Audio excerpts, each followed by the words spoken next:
If you have student loans, you may want to listen up here. The Department of Education is conducting a payment adjustment that could give millions of borrowers credit towards their loan forgiveness or see their loans forgiven automatically. But for some borrowers to be eligible, you may have to consolidate your student loans by June 30th. Here with more is student loan expert Mark Kantrowitz. Mark is also the author of How to Appeal for More College Financial Aid. There you see the cover of his book. Mark, thanks so much for taking the time here with us today. All right, so what is the key deadline that people need to keep in mind here? June 30th. They have to submit a federal direct consolidation loan application by that date to get the benefit of the payment count adjustment for FFEL loans and Perkins loans and HEAL loans. And so with that date in mind, I mean, what kind of forgiveness could we potentially see if everyone who qualifies does apply? Well, it used to be the case that if you consolidated your federal loans, whether they were FFEL or direct loans, any qualifying payments that you made prior to the date of consolidation got wiped out. It got reset to zero. Now, with the payment count adjustment, they're not only making certain adjustments to the qualifying payment count, but they are also going to let you get the benefit of any qualifying payments you made before that deadline when you consolidate. So, for example, there's supposed to be forgiveness at the end of an income-driven repayment plan after you make either 20 or 25 years worth of payments. That's 240 or 300 qualifying payments. But the loan servicers weren't keeping track of these qualifying payments. So the U.S. Department of Education has to retroactively reconstruct those payment counts. But in some cases, they weren't able to do so. For example, the economic hardship deferment counts as a qualifying payment, but they didn't record qualifying the type of deferment prior to 2013.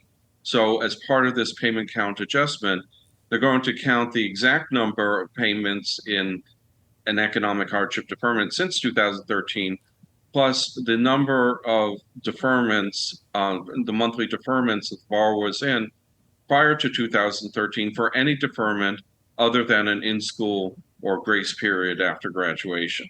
Interesting. So who is ultimately eligible here? So it's borrowers who have the old FFEL loans, the Federal Family Education Loan Program, also known as the Guaranteed Student Loan Program. Those loans, the loan servicers that made the lenders that made those loans stopped making them on July 1 of 2010. So these are borrowers who've had loans for at least 14 years. It's also loans in the Federal Perkins Loan Program. The last new Perkins loan was made in 2017. So these are older loans that have probably been in repayment for a long time. And if they get the benefit of the payment count adjustment and they refinance them by consolidating them into a federal direct consolidation loan, they may have already met the requirements for forgiveness because if you've been in repayment for at least 14 years, and some of these borrowers will have been in repayment for 20 or 25 years and therefore qualify for the forgiveness. Certainly. It's really interesting, especially with the landscape right now where you've got households trying to best figure out how they can navigate inflation, which has essentially become some type of, self-deprecating punchline at this juncture, but is still very much a reality in many categories. And then on the other side, you have the Biden administration continuing to make sure that it can try and put efforts out there to attack debt or student loans. And so I guess, how do you kind of pair these things against one another and where there has been success in what the Biden administration can actually make some meaningful headway on versus what's out of their control and is more on the Fed's docket? Well, there are two general types of forgiveness.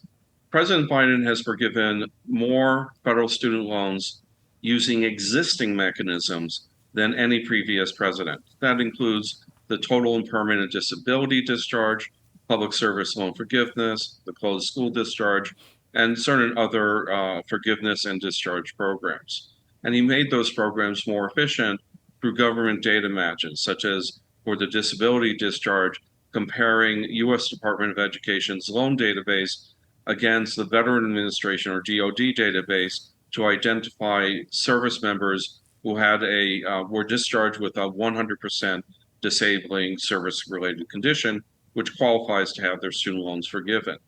The other approach that he's been pursuing is to implement broad student loan forgiveness through waiver authorities. His first attempt was through the waiver authority in the HEROES Act of 2003 that was ultimately blocked by the U.S. Supreme Court last year on June 30th of 2023. They passed a ruling saying that this was not allowed under the major questions doctrine and other aspects of the law. Now, with his plan B, he is trying to use the waiver authority in the Higher Education Act of 1965 to provide a collection of targeted loan forgiveness programs. But those targeted loan forgiveness programs, while not necessarily explicitly authorized by the statute, also would forgive about all part of the student loans of about 2/3 of borrowers. Is it really targeted when you have such a broad impact? I expect that that will probably be blocked by the U.S. Supreme Court under similar grounds as the previous attempt. Then there is the SAVE repayment plan, which is already partially in effect and will go into full effect this July 1st. That is a new income-driven repayment plan that replaces the repay plan, and it cuts the monthly payment for undergraduate borrowers in half. And in addition to forgiving remaining debt after 20 or 25 years, if the borrower started off with less debt, say under $12,000 of debt, the forgiveness occurs after 10 years. And each additional $1,000 of debt adds a year. So Right. $14,000 of debt would be 12 years. Okay. Mark, thanks so much for taking the time to break this all down for us. Mark Kantrowitz, student loan expert, very clearly here. A lot for viewers to take in and make sure that they meet that key deadline here. Mark, thanks so much for taking the time. Thank you.